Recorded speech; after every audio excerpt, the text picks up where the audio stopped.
Katsa ha. Ate, ito nga butter karon ate.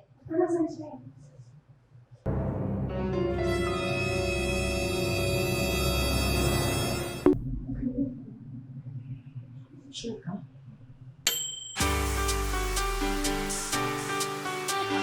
Follow your every dream. Make step to be the queen. Share passion with the team. Start your dream at Sweet House. Oh, Sweet House, Sweet House.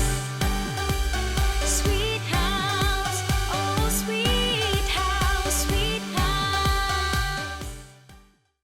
Hello everyone! Mayong adlaw mga higala. I'm Mitch and for today, we'll be doing banana loaf cake. Okay? So this is very easy. Walang mixer na kailangan.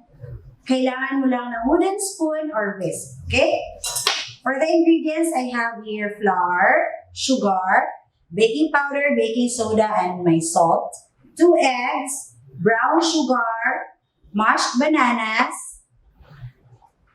For the topping, I have walnuts and chocolate chips. And minelt ko na si butter kasi we need melted butter. So first, mix in your melted butter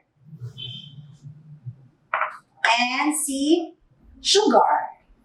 Okay? So I have brown and white sugar. Tapos, mix your dry ingredients. I have here flour, baking powder, baking soda, and my salt. Okay? Mix muna natin ito si dry. Okay. Set aside.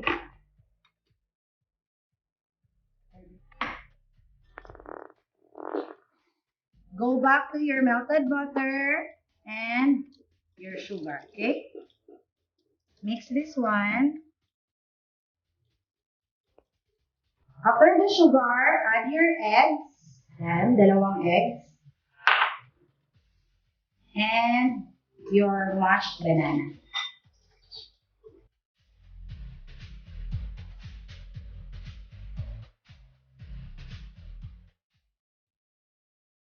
This time, lagay na natin si dry ingredients. Yung flour, baking powder, baking soda, and your salt. Okay? Mix again.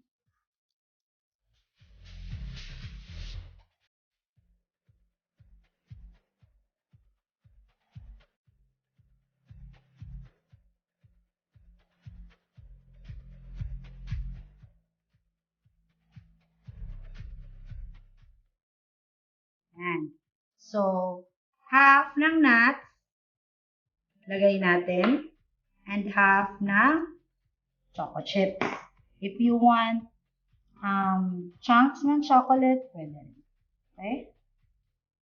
Yan. Then, prepare your loaf pan. This is 7 by 3. Pwedeng aluminum loaf pan para diretso benta na. Okay? If mas maliit nito, abot na 4. Okay?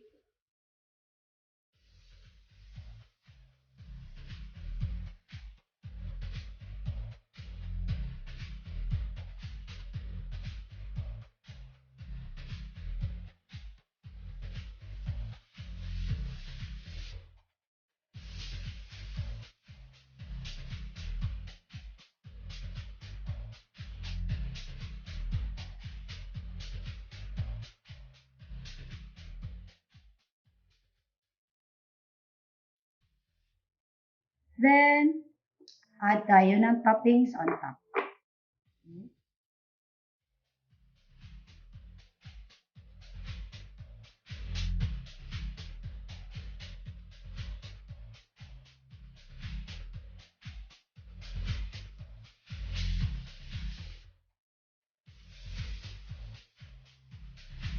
Then, let's bake this one around 25 to 30 minutes at 375 degrees Fahrenheit. Okay? Yan, bake na si banana loaf cake.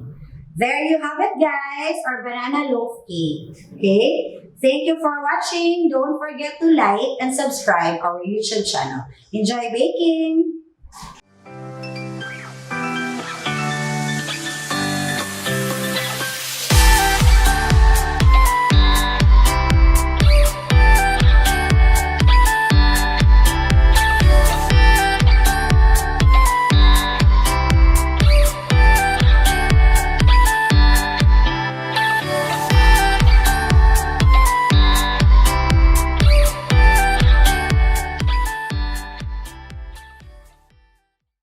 Thank you for watching. Don't forget, madali lang, Jess!